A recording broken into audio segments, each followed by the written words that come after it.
안녕하세요. 김성합 변호사입니다.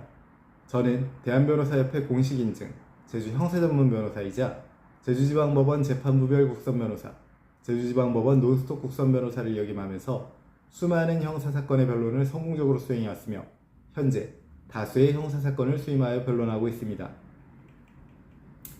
음주 상태에서의 실수나 순간적인 감정 폭발로 인해 경찰관이나 공무원에게 폭언 또는 물리적 저항을 하는 경우 공무집행방해죄로 처벌받게 되는 사례가 많습니다. 특히 최근에는 공권력에 대한 폭력을 엄단하는 사회적 분위기로 인해 단순한 폭언이나 밀침 등의 행위도 실형이 선고되는 경우가 적지 않습니다. 그렇다면 공무집행방해 혐의로 수사 또는 재판을 받게 되었을 때 실형 선고를 피하기 위해서는 어떻게 해야 할까요?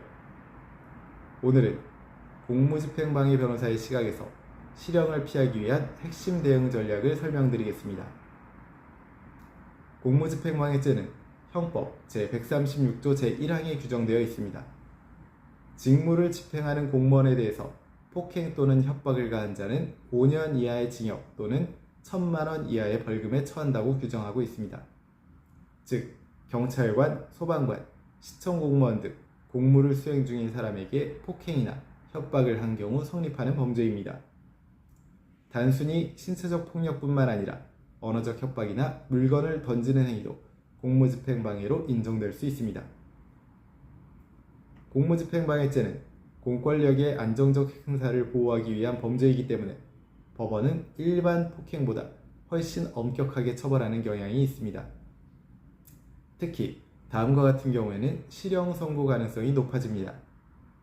경찰관을 밀치거나 넘어뜨린 경우, 이전에도 비슷한 폭력 전력이 있는 경우, 피해 공무원이 상해를 입은 경우 등이 있습니다. 이와 같은 경우 단순 폭행보다 사회적 비난 가능성이 크기 때문에 초기 대응이 무엇보다 중요합니다.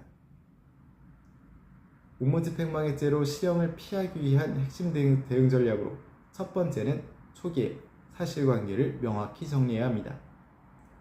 공무집행방해 혐의는 대부분 현장에서의 혼란스러운 상황 속에서 발생합니다. 따라서 수사 초기부터 당시 상황을 객관적으로 기록해두는 것이 중요합니다. 사건 당시 영상, CCTV, 목격자 진술을 확보해야 합니다. 또한 공무원의 직무 수행이 적법했는지 여부를 확인할 필요도 있습니다. 만약 공무원의 직무가 위법하게 수행되었다면 공무집행방해죄가 성립하지 않습니다. 두 번째, 피해 공무원과의 신속한 합의도 핵심입니다. 공무집행방해 사건에서 가장 중요한 감형 요소는 피해자와의 합의 및 진심 어린 사과입니다. 공무원이 피해를 용서하거나 선처를 탄원해주는 경우 법원은 이를 참작해 벌금형 또는 집행유예로 감형할 수 있습니다. 합의 시에는 단순히 금전보상뿐만 아니라 진정성 있는 사과와 사과문과 반성문을 함께 제출하는 것이 좋습니다. 세 번째, 음주 상태였다면 심신미약 상태 주장도 가능하긴 합니다. 음주 상태에서 우발적으로 발생한 경우 고의가 약화된 심신미약 상태를 주장할 수도 있습니다. 다만 단순히 술에 취해서 기억이 없다는 말만으로 인정되지 않으며 당시 혈중 알코올 농도 수치, 행동 양상, 사건 경위 등을 종합적으로 입증해야 합니다. 네 번째, 피해 공무원의 직무 적법성을 검토하는 것입니다.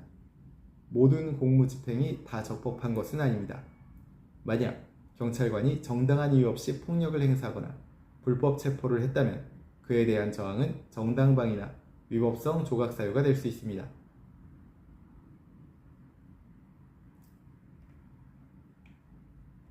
공무집행방해죄는 단순 폭행 사건보다 훨씬 무겁게 처벌되지만 적절한 대응과 진심 어린 반성, 피해자와의 원만한 합의를 통해 실형을 피할 가능성은 충분히 존재합니다.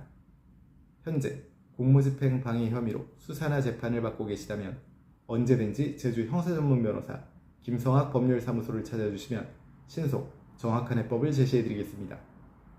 조금이나마 도움이 되셨으면 합니다.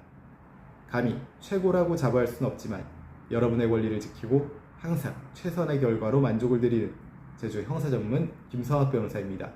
감사합니다.